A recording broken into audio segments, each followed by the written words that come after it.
Buenas tardes, regresamos a Good News. Yo soy Stella Soto. Y yo, Frances Lausel. Y ahora vamos a conversar con alguien que se ha hecho muy famoso en Puerto Rico a través de las generaciones por sus personajes. Estoy seguro que todos los que nos escuchan o tienen un hijo, nieto, primo, sobrino, alguien que se sabe la canción del sapo y el lagartijo. Nos acompaña Víctor Rivera, director y fundador de Atención, Atención. Bienvenido, Víctor. Gracias, chicas, por el espacio. Me encanta. Bienvenido a Good Gracias, News. Tenemos buenas noticias hoy porque la verdad es que tus personajes se han convertido como en parte de todos los niños puertorriqueños y me imagino que alrededor del mundo, ¿verdad? Yo hablo por los que conozco de aquí. Yo sé que en Estados Unidos están bien pegados porque también les ayuda, ¿verdad?, a practicar el español a esas generaciones que están allá. Pero cuéntanos, ¿cómo empezó esto y cómo desde cuándo estás haciendo esto? Bueno, mira, nosotros cumplimos 25 años el año pasado. Wow. O sea, que ya van varias generaciones de niños. A veces me está pasando cada vez más que muchachas grandes, ya manganzones, por no decirlo de otra manera, con hijos, me dicen, yo crecí contigo. Y ahora te estoy trayendo a mis nenes. Y yo, adiache. Bueno, pero esa es la buena noticia, sí, que un poco es algo que ha trascendido las generaciones y es porque se trata de algo que es importante. Sí, mira, nosotros actualmente, hoy, estamos en Telemundo Puerto Rico y en Univisión Cadena en Estados Unidos, ¿no? Entonces por eso es que en Estados Unidos pues estamos bien vigentes. Y sobre todo esto de que el niño es niño, no importa en qué parte del mundo esté, ¿no? Nos dimos cuenta que cuando empezamos este proyecto específicamente enfocado en Puerto Rico, en la medida que empezamos a crecer y empezamos a viajar a otros países, nos dimos cuenta que la necesidad es exactamente la misma. Cada vez hay menos exponentes infantiles y si los hay, pues no necesariamente están alineados a lo que ese niño de 0 a 5 o 6 años necesita, ¿no? Yo tomo muy en serio, ¿no?, el trabajo que hacemos y respeto mucho a los pares, ¿no?, a los que hacen exactamente lo mismo que yo. No hay ningún tipo de competencia, al contrario, mientras más seamos, trabajemos con esa parte integral del niño, esa zapata inicial educativa, pues mucho mejor, ¿no? Así que, ¿cómo empieza esto? Bueno, queremos todos los detalles. Yo estudié musicoterapia en la Universidad del Salvador de Buenos Aires, ¿no? Mi mamá es argentina, mi papá es puertorriqueño, de Calley. Yo soy de los Rivera de Calley. De Calley vía Argentina. Ajá. Saludos allá a todos los amigos en Calley. Mi mamá, después de nosotros habernos mudado primero a Argentina, después Puerto Rico, luego hice toda mi high school en Madrid. Terminé de nuevo en Buenos Aires para hacer la carrera, pero entonces después de hacer todo este triángulo terminé en Puerto Rico, porque mi mamá en ese momento trabajaba en lo que se llamaba IPDAS, en la Universidad Interamericana, que es el Instituto de Prevención de Drogas, Alcohol y SIDA. Y a ella, el trabajo de ella era, con fondos federales, darle talleres a adolescentes de prevención. Y entonces ella estuvo muchos años trabajando estos talleres y se dio cuenta que al hablarle de prevención a adolescentes es demasiado tarde. Así que hizo todo este trabajo investigativo de cómo trabajar con los niños la parte de prevención. Y se dio cuenta que para trabajar con niños se necesitaba música, baile, juegos. Y que había que empezar bien temprano. Y que mientras más temprano mejor, porque entonces la base de la prevención son los valores.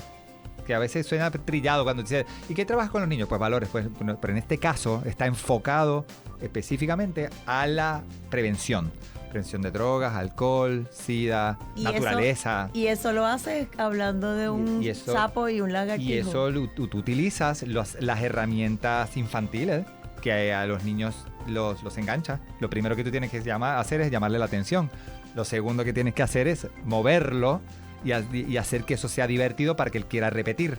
Y detrás de todo eso viene la información, ¿no? Es como... Con la música también. Con la letra de la música, con el mensaje. ritmo. Con el mensaje. Tú utilizas todo eso como un vagón y dentro del vagón pones la información, ¿no? Son como mensajes subliminales en una buena manera, ¿no? Pero tiene buen ritmo. Sí, porque el niño recibe muy bien la música. Pero yo creo y que el va baile. más allá que los niños, porque yo he visto mamás, abuelas, papás con la canción pegada. Porque la realidad es que como yo soy músico de toda la vida también, ¿no? Antes de estudiar musicoterapia, pues ya yo tocaba mi guitarra, tocaba con artistas, bandas. Yo tuve mis bandas haciendo gira por México y Estados Unidos. Y eventualmente cuando empecé a trabajar haciendo este contenido musical y eventualmente visual para los niños, yo ponía a favor todo lo que yo aprendí de producción musical a favor de las producciones infantiles. O sea, que es una producción que no tiene nada que envidiarle a una para adultos. O sea, está completamente diseñada. Por eso mismo es que un adulto de repente, y me lo han dicho muchas veces, 500,000 veces, que dejan a los niños en la escuela y se queda pegado la música en el carro. y yo cantando porque está, no es por nada, pero está muy bien hecho. Está hecho para específicamente, no importa el oído, está hecho para todo el mundo, ¿no? Y lo lindo es que el niño sabe que es para él y lo comparte al adulto, ¿no? Que a veces erróneamente es al revés, ¿no? Es como que es algo para el adulto lo comparte al niño le gusta, pero el mensaje no necesariamente es el mejor para el niño, ¿no? Exacto, porque de repente te pregunto, ¿dónde entonces se rompe?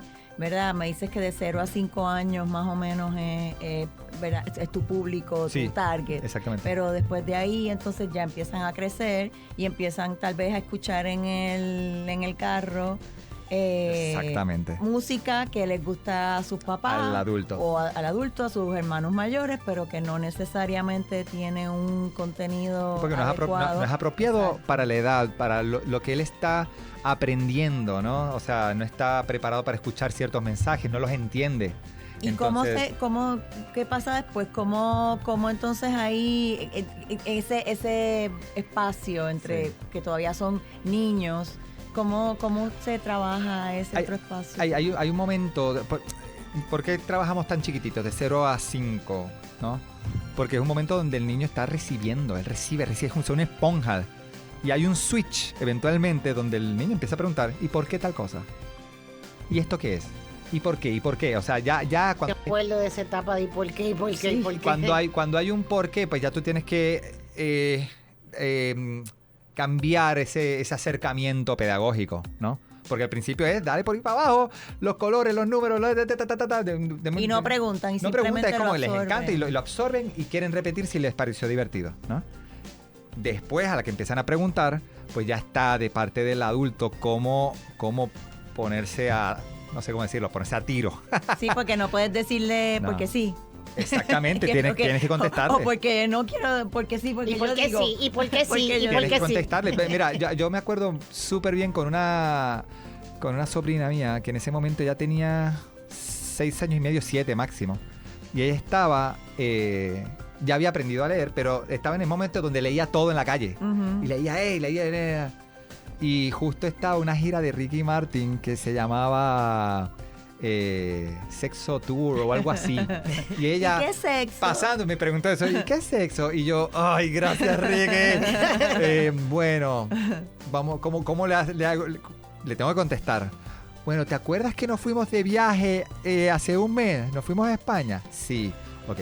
Viste que cuando tú abres el pasaporte dice sexo y ahí te dice si eres hombre o mujer. Eso es sexo. Pero claro, ella entendió. Pero te saliste Salí por la elegantemente, pero yo sabía que esa respuesta es hasta dentro de 1 año y medio que ya Que va a tener vuelva a otro tipo de pregunta, Sí. ¿no? Entonces es como atemperar el mensaje al momento donde están ellos. Y lo mismo pasa con la música, ¿no? Que tú ves de repente, y esto me pasó muchas veces, que yo iba a dar talleres a lugares, había un DJ esperando a que yo diera el taller, porque generalmente los talleres que yo doy son muy vivenciales, interactivos, los adultos y los niños están jugando y qué sé yo, y les explico todo esto, ¿no? De cómo el mensaje no debe ser ambiguo, tiene que ser directo, tiene que ser sano, etcétera, etcétera. Pero entonces me esperaban con música y este DJ tirando, pues, el reggaetón del que no se supone, ¿no? O sea, yo no tengo ningún problema con el reggaetón. El problema es el mensaje si está dirigido a un niño. Exacto. Y específicamente en ese contexto, pues No iba. No iba. Y yo llegaba y decía, qué loco, ¿no? Que Pero yo voy a dar ahora un taller de... ¿Has integrado algún ritmo del reggaetón? Por supuesto. Claro que por sí. supuesto, sí, porque el problema no es...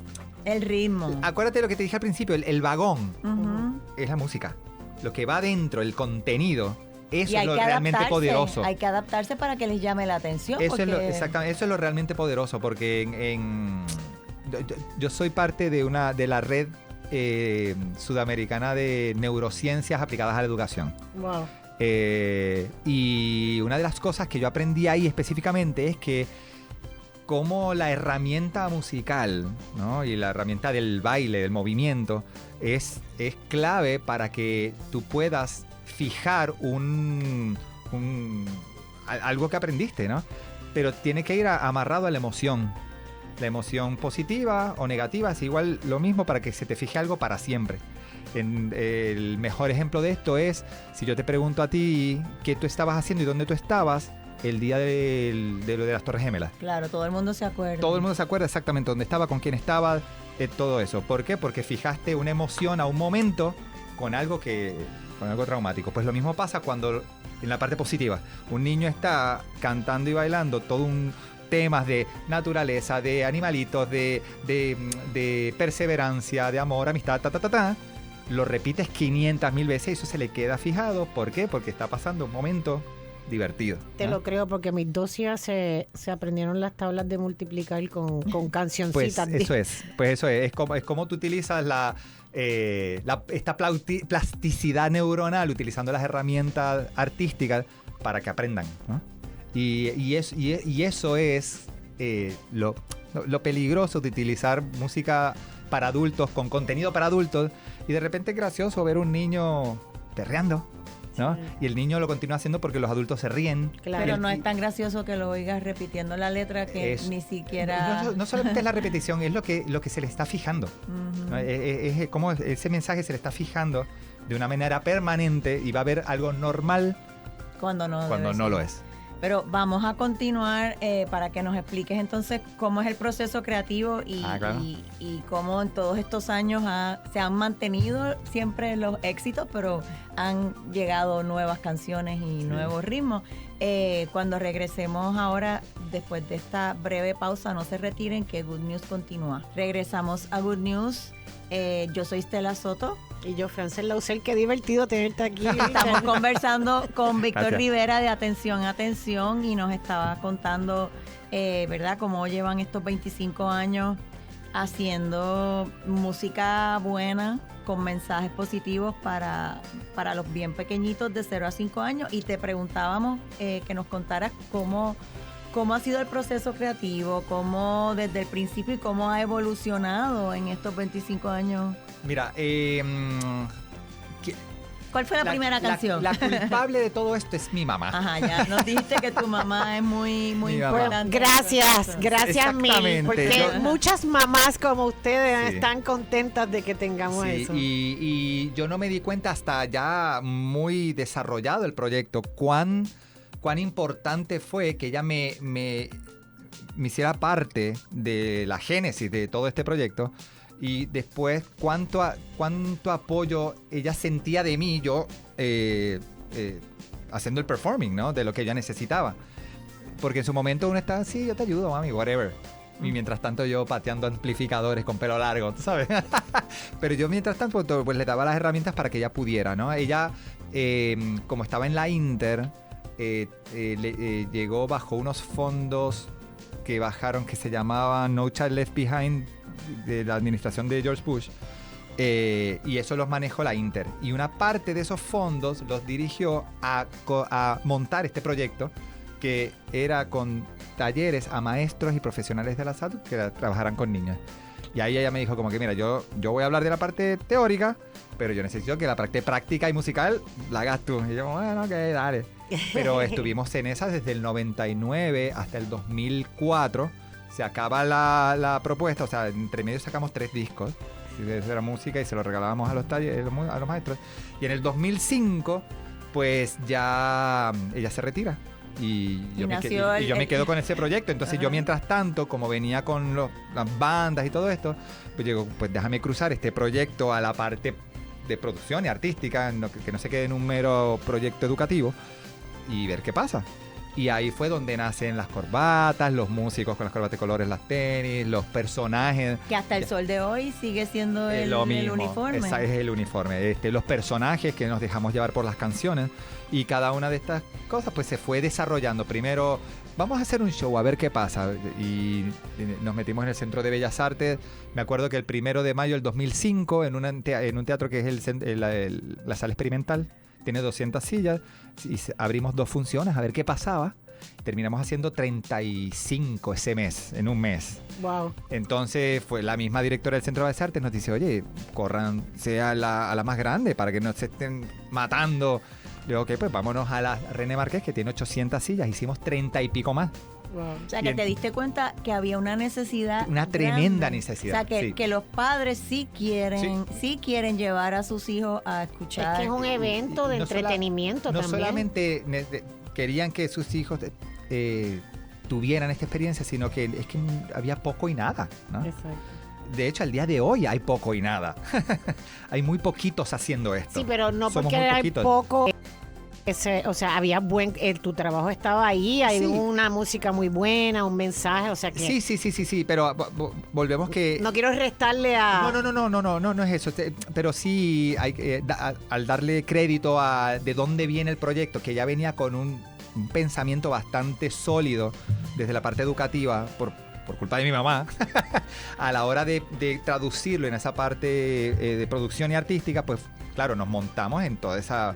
En esa zapata, ¿no? ¿Y tú dirigías fuerte. esas primeras obras? Yo siempre dirigí, sí. De ¿Y hecho, todavía? de hecho, cuando en uno de esos shows que te cuento, conocí a esta muchacha, de Rosa, no me acuerdo el apellido, y ella había renunciado hace muy poquito a Sesame Street en Nueva York, y ella era la de producción. Ay, Y cuando terminó el show, ella se encontró conmigo en backstage y me dice, mira, quiero hablar contigo, ¿nos podemos reunir? Y nos reunimos en lo que era Borders de Plaza Las Américas. Y allí ella me dice, tienes que filmar todo esto.